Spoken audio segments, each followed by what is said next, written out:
شباب، شلونكم؟ شو صحتكم؟ اليوم راح اعلمكم كيف تنقلون اللاعب الى فريق اخر في بيس 18. فانتظرونا ونبدأ.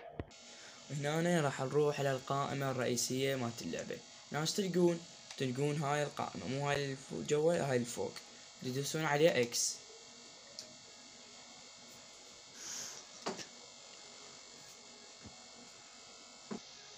وتطلع لكم هاي القائمة، تنزلون 1 2 3 4 5، تدوسون عليه اكس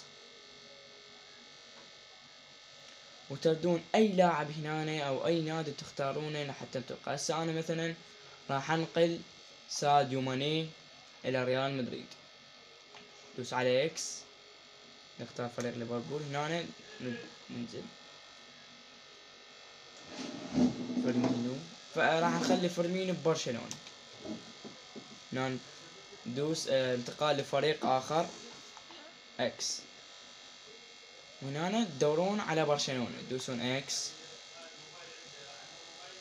اكس وهنا تدوسون نعم. وهنا راح نرجع الى نادي برشلونة، دوسون كله دائرة دوس عليها نعم. تنتظرون شوي. هنا راح تروحون تختارون الناديات بس على مود تعرفون انه كوتينيو في برشلونة. دوس اكس. هنا تختارون برشلونة اكس. هنا اي فريق هيجي دوسون على الخطة، تلقون كوتينيو اخير واحد اللي هو هذا يا شباب.